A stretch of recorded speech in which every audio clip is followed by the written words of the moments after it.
The Unexpected Return, a rhythmic sleep story of small kindness. The rain had started sometime around 4 in the afternoon, and by the time Willa turned her key in the lock of her front door, it had settled into the kind of steady, persistent drizzle that finds its way through every seam and gap in your clothing. Her coat was soaked through at the shoulders, the wool heavy and cold against her skin. She could feel the dampness creeping down her back, and her fingers were stiff as she fumbled with the keys, the metal slippery in her grip. It was 6:47 on a Wednesday evening, and Willa was tired in a way that went deeper than her bones. Not the tired that comes from a single hard day, but the tired that accumulates like sediment, layer upon layer, until you're carrying a weight you can't quite name. She worked at the community center, coordinating meals for seniors, and today had been a day of small fires, not catastrophes, just the endless stream of phone calls, rescheduled deliveries, forgotten dietary restrictions, and the particular kind of emotional labor that comes from caring for people who are lonely, scared, or simply worn down by time. The door finally gave way, swinging open to reveal her small kitchen, bathed in the warm glow of a single lamp on the counter. She'd set it on a timer years ago, a small kindness to her future self so she wouldn't come home to darkness. The light was honey-colored and gentle, and it made the modest space feel like a refuge. Willa stepped inside, pulled the door closed behind her with a soft click, and stood for a moment in the sudden quiet.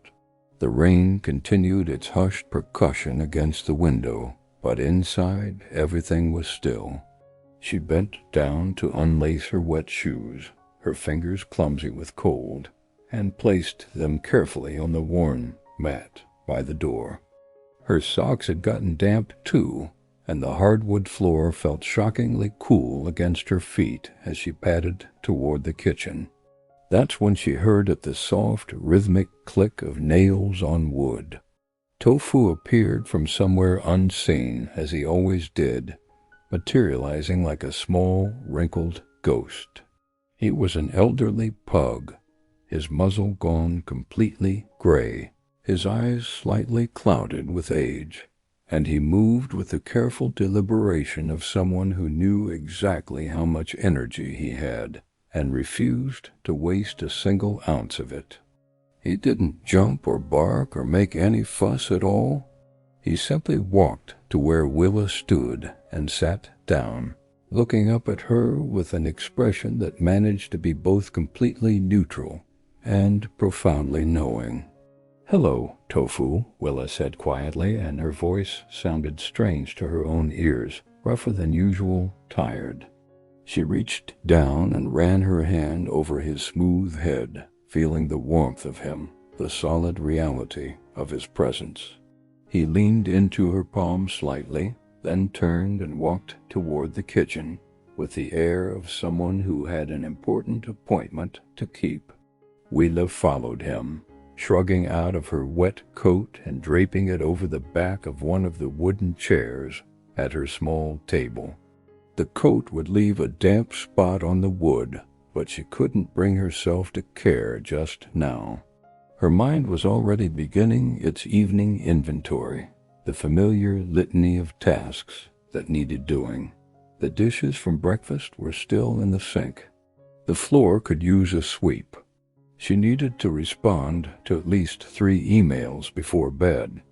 There was laundry in the dryer that would be wrinkled by now. But first, the skillet.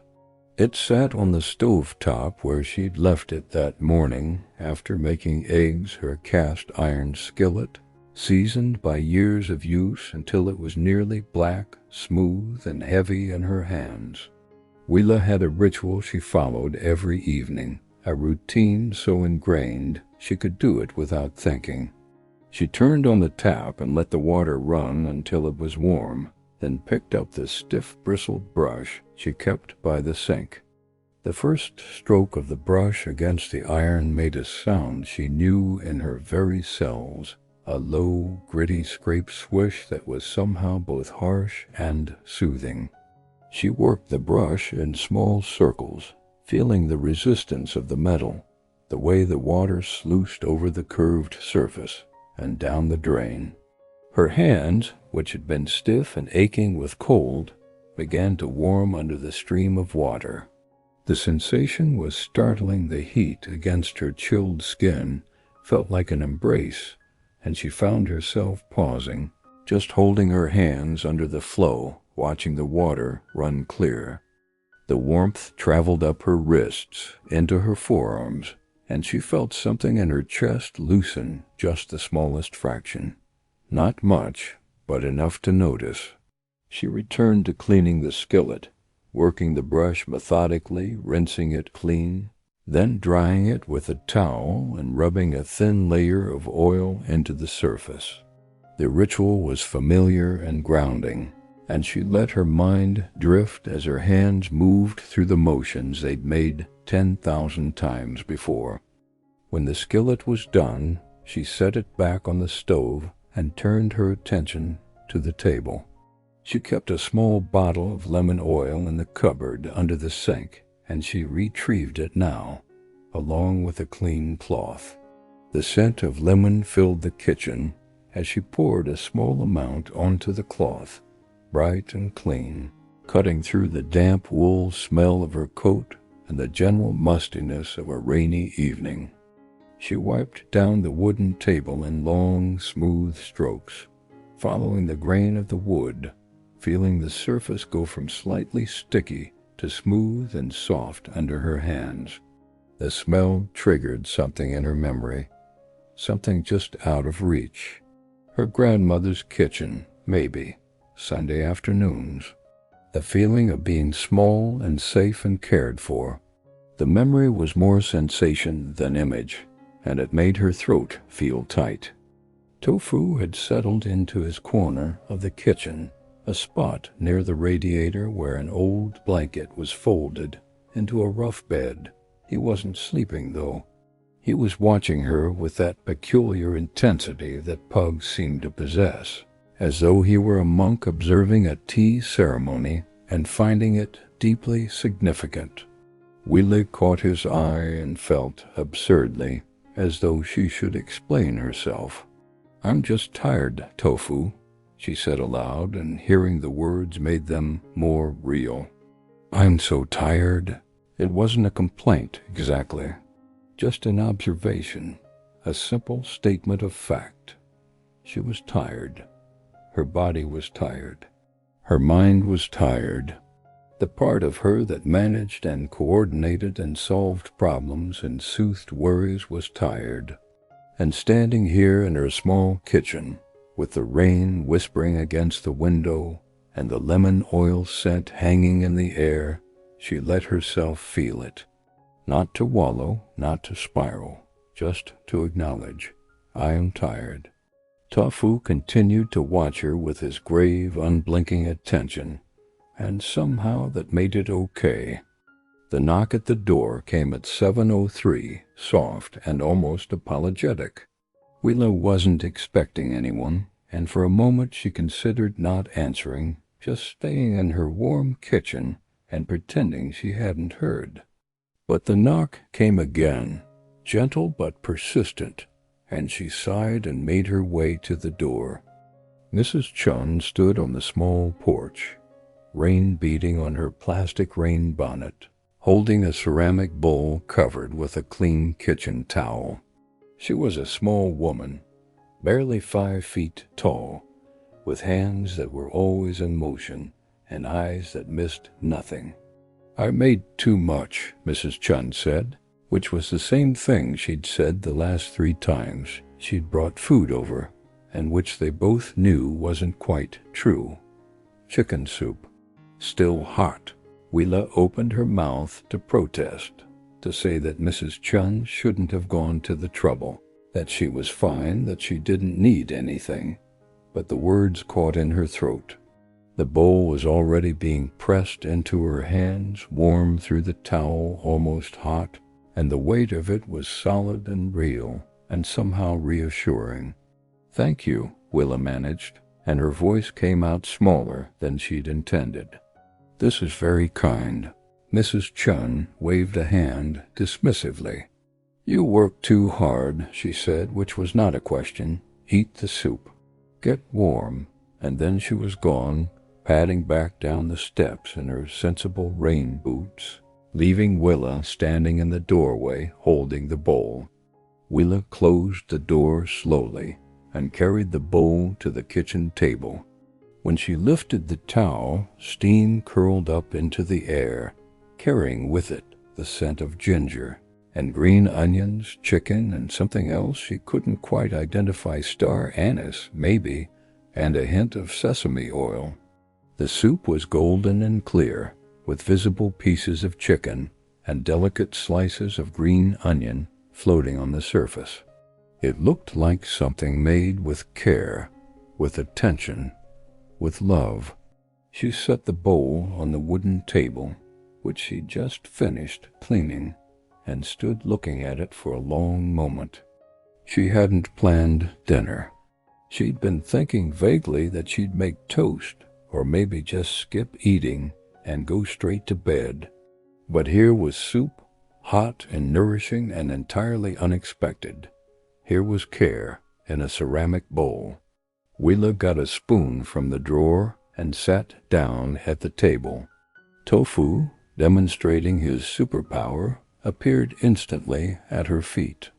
He hadn't been in the kitchen a moment before she would have sworn to it, but now he was here sitting, with perfect posture, his gaze fixed on the bowl with an intensity that would have been comical if it weren't so absolute. He wasn't begging. He wasn't whining or pawing or making any sound at all. He was simply present, radiating a gravity that suggested this moment was of profound cosmic significance. "You're not getting any," Willa told him, but without conviction. She picked up the spoon and took a cautious sip. The soup was perfect. The broth was rich without being heavy, the ginger warm and sharp, the chicken tender. It tasted like more than food. It tasted like someone had noticed her, had thought of her, had taken the time to make something and bring it to her door. She took another spoonful, and then another, and felt warmth spreading through her chest in a way that had nothing to do with the temperature of the soup. Her eyes stung suddenly, and she blinked hard. Not tears exactly, but the precursor to tears, that hot, tight feeling in the sinuses that comes when emotion wells up faster than you can process it. She set down the spoon and pressed her palms against her eyes for a moment, breathing slowly. She remembered I like ginger, Willa said aloud to Tofu, who had not moved. She remembered that. When had she told Mrs. Chun she liked ginger? Months ago, probably, in some passing conversation on the sidewalk or while collecting mail. A small detail, mentioned once and apparently filed away, remembered, acted upon. The kindness of it felt enormous. Willa picked up the spoon again and continued eating, and as she did, she found herself talking to Tofu the way she often did when she was alone. It was absurd, she knew. He was a dog, and an elderly one at that, with no particular insight into the human condition. But there was something about his steady, non-judgmental presence that made it safe to speak the thoughts she kept locked away during the day. "So I had to call 3 different vendors today," she said, "because the first 2 didn't deliver the right items, and Mr. Rodriguez needed his medication picked up, and the volunteer who was supposed to help with lunch called in sick, so I had to serve and clean up myself. And there's this stack of thank you cards on my desk that I need to write because people donated money for the holiday fund, and they deserve to know how much it meant, but I just keep looking at that stack and feeling like drowning in gratitude I owe. Tofu's expression didn't change. His focus remained absolute, his eyes tracking the movement of the spoon from bowl to mouth, with the attention of a scientist observing a rare phenomenon. "And I'm just tired," Willa continued, her voice dropping. "I'm so tired, Tofu, and I don't know how to not be tired, because if I stop, who's going to do all of it? Who's going to make sure Mrs. Rodriguez gets her meals on time, or that the kitchen passes its health inspection, or that the volunteers feel appreciated, or that—" She stopped, the spoon halfway to her mouth. Tofu waited, patient as stone. "I'm complaining to a dog," Willa said. "This is what my life has become." But she didn't feel pathetic somehow. She felt seen. Even if the one doing the seeing was a 12-year-old pug with a respiratory condition and a fondness for stolen socks, it was something. It was enough in this moment. She finished the soup slowly, savoring each spoonful, and when the bowl was empty, she sat for a moment just holding it, feeling the residual warmth against her palms. Outside, the rain continued, steady and rhythmic, and the kitchen felt like a small island of light in a dark world. Safe, enclosed, held. A memory surfaced unbidden earlier that day, around 2:30 in the afternoon. She'd been carrying 3 boxes stacked so high she could barely see over them. Donation items for the food pantry that someone had dropped off at the community center. She needed to get them to her car, and the route required navigating 2 sets of doors, which she'd been mentally preparing to do by setting down the boxes, opening each door, propping it with her hip, retrieving the boxes, and repeating. But she hadn't had to do that, because a stranger had seen her coming, a young man in a brown delivery uniform, carrying his own stack of packages. He'd seen her through the glass of the first door and immediately adjusted his path, opening the door wide and holding it, stepping aside so she could pass through. And then he'd done the same for the second door. And then he'd asked, "Do you need help getting those to your car?" She declined because that was what she did. She declined help. She said she was fine. She insisted she could manage. But the doors had been held. He hadn't had to ask. He had simply seen her need and stepped in. His kindness, so casual and natural, it had felt like the most normal thing in the world. Sitting at her kitchen table now, Willa felt that memory differently. It settled in her chest with a weight that was both heavy and warm. She hadn't really noticed it at the time, had she? She'd been grateful, yes, but in a rushed, distracted sort of way, her mind already moving on to the next task. But the young man had seen her. He'd seen that she was carrying too much, and he'd helped without being asked, without making it into a big production, without requiring her gratitude or her acknowledgement. People did that for her sometimes, more often than she realized, maybe. When had she stopped noticing? She thought about her own life, about how much of her identity was wrapped up in being the person who helped.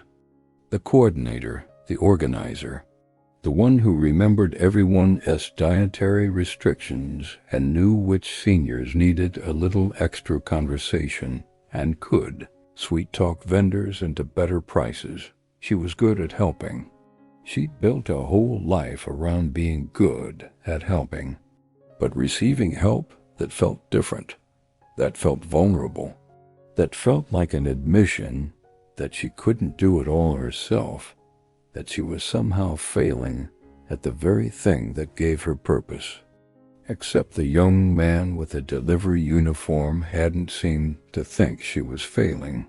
He'd just seen someone who needed a door held, and had held it. Simple, clean, kind. Willa stood and carried the empty soup bowl to the sink. She washed it carefully, dried it with a clean towel, and set it on the counter to return to Mrs. Chun tomorrow. The act of washing the bowl felt significant somehow, as though she were tending to the kindness itself, treating it with the care it deserved. The rain had intensified while she'd been eating, and now it hissed against the window with real force, drops hitting the glass in irregular bursts. Willa turned off the overhead light, leaving only the small lamp on the counter, and the kitchen transformed. Shadows gathered in the corners. The rain-streaked window reflected the lamplight in wavering patterns.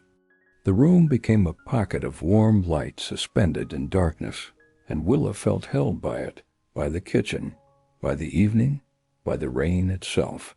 She filled the kettle and set it on the stove to boil. While she waited, she got out her favorite mug, a heavy ceramic thing in a deep blue glaze, slightly chipped at the rim but perfectly weighted in her hands.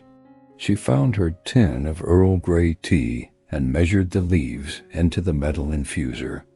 The kettle began to rumble and hiss, and when it reached a boil, she poured the water over the tea leaves and watched the water darken, bergamot scent rising with the steam.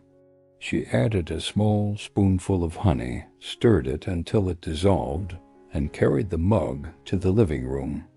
Tofu, apparently sensing a change in location, extracted himself from his corner and followed her with the careful, considered movements of the elderly.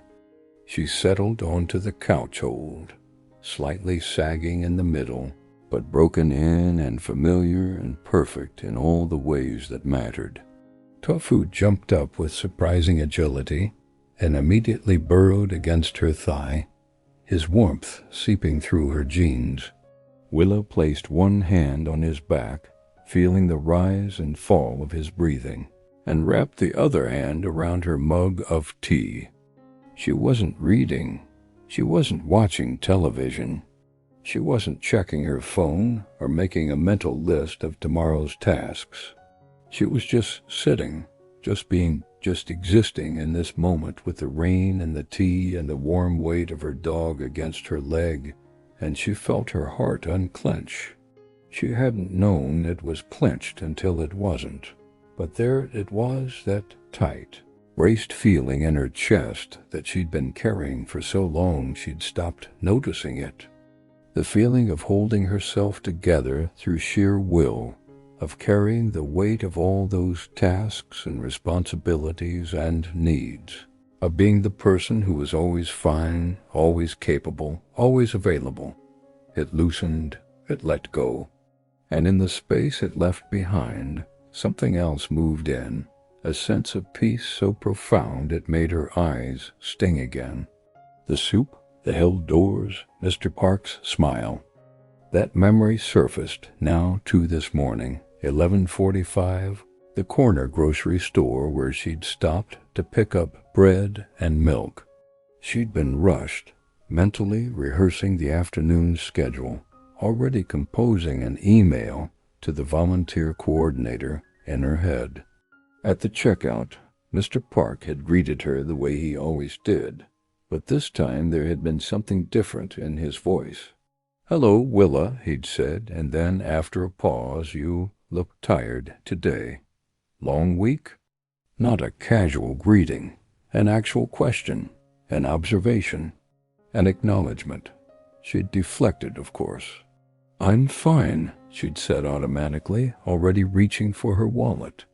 But Mr. Park had smiled at her, not a big smile, not a pitying smile, just a small, gentle expression of kindness, and he'd packed her groceries with extra care, placing the bread on top so it wouldn't be crushed, tucking the receipt into the bag instead of handing it to her, so her hands would be free. "Take care of yourself," he'd said, and it hadn't been a throwaway line. He'd meant it. He'd looked her in the eye and meant it. Willa had brushed past the moment at the time, too busy, too focused on the next thing. But Mr. Park had seen her, really seen her. He'd noticed that she looked tired, and he'd offered that small acknowledgement, that gentle permission to be human, to be struggling, to not be fine all the time. She hadn't taken that permission then, but maybe she could take it now. Sitting on her couch, tofu warm against her leg, tea growing cooler in her hands, Willa let herself see the pattern. The soup, the held doors, the smile. 3 small kindnesses in a single day. 3 moments when someone had noticed her, had seen what she needed, had offered care without being asked. She'd spent so long being the person who did the noticing, the caring, the offering. She was good at it. It gave her purpose and meaning and a sense of value. But somewhere along the way, she'd started to believe that needing care meant failing, that accepting help meant she wasn't strong enough, capable enough, worthy enough. But Mrs. Chung hadn't brought soup because Willa was weak. She'd brought it because Willa was her neighbor, because she'd noticed Willa looked tired, because making soup and sharing it was how Mrs. Chung showed love. The young man hadn't held the doors because Willa was incompetent. He'd held them because he saw someone carrying a lot and could make her path a little easier. Mr. Park hadn't smiled and asked about her week because he pitied her.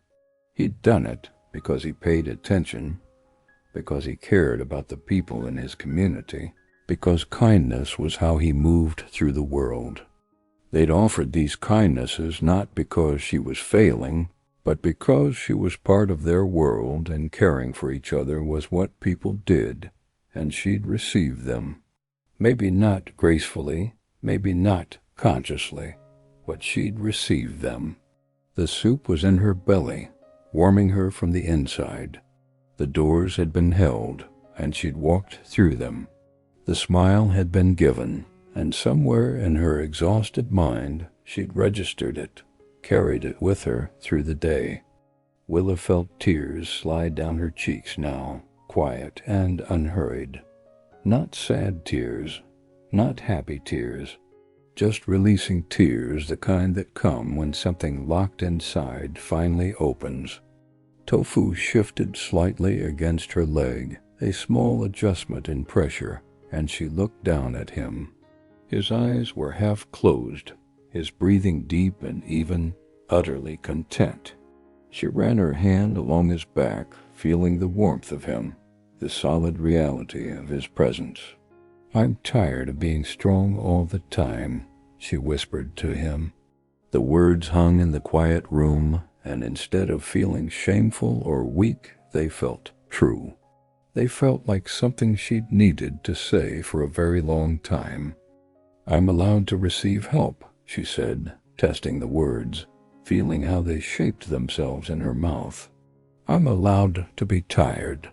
I'm allowed to need care." Tofu's breathing continued, steady and untroubled. The rain pattered against the windows. The lamp cast its gentle light. And Willa sat with the truth of what she'd just said, letting it settle into her bones. She thought about all the people she helped at the community center. Mrs. Rodriguez, who teared up every time Willa remembered to ask about her grandson. Mr. Kim, who lit up when she brought in the specific brand of crackers he preferred. The volunteers who stayed after their shifts because Willa's enthusiasm and appreciation made them feel valued and needed. Did they feel what she was feeling right now when she helped them? This mixture of gratitude and vulnerability and connection? Did her care for them make them feel seen, valued, worthy? And if so, if her kindness was a gift to them, then wasn't their kindness a gift to her? When she refused help, when she insisted she was fine, when she deflected and minimized and brushed past their offerings, wasn't she denying them the joy of giving? The thought hit her with surprising force. Allowing people to help her wasn't a sign of weakness. It was an act of trust. It was a recognition that she belonged to a community, that she was part of a web of care that moved in all directions. It was giving others the opportunity to be kind, to be generous, to feel the warm glow of having made someone's day a little easier. When she let Mrs. Chun bring her soup, she was telling Mrs. Chun, "You matter to me. Your noticing matters. Your care matters." When she walked through the doors that stranger held, she was acknowledging his kindness, validating his impulse to help. When she registered Mr. Park's concern, even if she didn't fully accept it in the moment, she was saying, "I see that you see me." Receiving wasn't weakness. Receiving was connection. Willa took a shaky breath and wiped her eyes with the back of her hand. The tea had gone lukewarm, but she sipped it anyway, tasting the bergamot and honey, feeling the liquid slide down her throat. Her whole body felt different now, less braced, less defended. The exhaustion was still there, but it had been joined by something else. Peace, relief, a sense of being held. She didn't have to carry the whole world tonight. The thought was so radical, so contrary to every instinct she'd developed over the years, that it almost made her laugh. She didn't have to carry the whole world tonight. The seniors at the community center were fine. The volunteers would show up tomorrow. Mrs. Rodriguez would get her meals. The thank you cards could wait another day. The world would keep turning without her holding it up. And maybe she didn't have to carry the whole world any night. Maybe she could let other people help. Maybe she could trust that she was part of something larger than herself, a community of care where everyone took turns holding and being held. Maybe she could love herself enough to believe she deserved soup and held doors and kind smiles, not because she'd earned them through her usefulness, but simply because she existed, because she was Willa, because she was tired and human and worthy of care. The tears had stopped, and in their place was a settling feeling, like a stone finding its place at the bottom of a clear stream. Willa pulled the throw blanket from the back of the couch and draped it over her legs. Tofu burrowed under it immediately, a warm, solid presence against her thigh. She leaned her head back against the couch and closed her eyes. Outside, the rain had softened to a gentle patter, no longer hissing but whispering, a quiet conversation with the night. Inside, the lamp glowed steady and warm. Tofu's breathing deepened into sleep, his small body rising and falling in a rhythm that was both ancient and comforting. Willa didn't get up to wash the tea mug. She didn't start a load of laundry or respond to emails or sweep the floor. She just sat there, wrapped in the blanket, her hand on Tofu's back, listening to the rain and her own heartbeat. Tomorrow, there would be tasks. Tomorrow, she would help others. Tomorrow, she would coordinate and organize and solve problems and soothe worries. But tonight, she had been helped. Tonight, she had received care. Tonight, she had let herself be seen in her tiredness and her need, and the world had responded with soup and held doors and kind smiles, and that was enough, more than enough. Willa thought of Mrs. Chun in her house next door, probably reading or watching television or preparing for bed. She thought of the young delivery man, wherever he was, carrying packages and holding doors for strangers. She thought of Mr. Park closing up his shop, wiping down the counter one last time before heading home. Her small, kind community, the web of care she was part of, even when she didn't notice it, even when she was too busy to fully receive it. They were there, they saw her, they cared, and she could let them. A promise formed in her mind, clear and simple. She would notice when people offered care, and she would accept it. Not because she was weak, but because connection was built on both giving and receiving. Not because she couldn't manage on her own, but because managing on her own wasn't the same as thriving. Not because she had to, but because she wanted to, because she deserved it, because it felt good, because it was an act of love toward herself and toward them. She would make soup for Mrs. Chung next week. Not to repay her kindness wasn't a debt to be settled, but to continue the circle, to keep the care flowing, to be part of the rhythm of giving and receiving that made a neighborhood into a community. But for now, for tonight, she would just rest. Willa whispered into the quiet room, her voice barely audible over the rain. "Thank you for sitting with me, Tofu." And then, softer still, to herself, "Thank you for letting yourself rest." Her last thought before she drifted toward sleep was a single word, simple and complete. Enough. She was enough. Just as she was, tired and human and held by small kindnesses. She was enough. The rain continued its gentle whisper. The lamp glowed steady. Tofu slept, warm and solid and present. And Willa at last let herself sink into the peace of a quiet night, knowing that tomorrow she would wake and help and care and give. But tonight she had been cared for. And it was enough. If this story resonated with you, if you've ever felt too tired to receive kindness or too proud to accept help, know that you're not alone.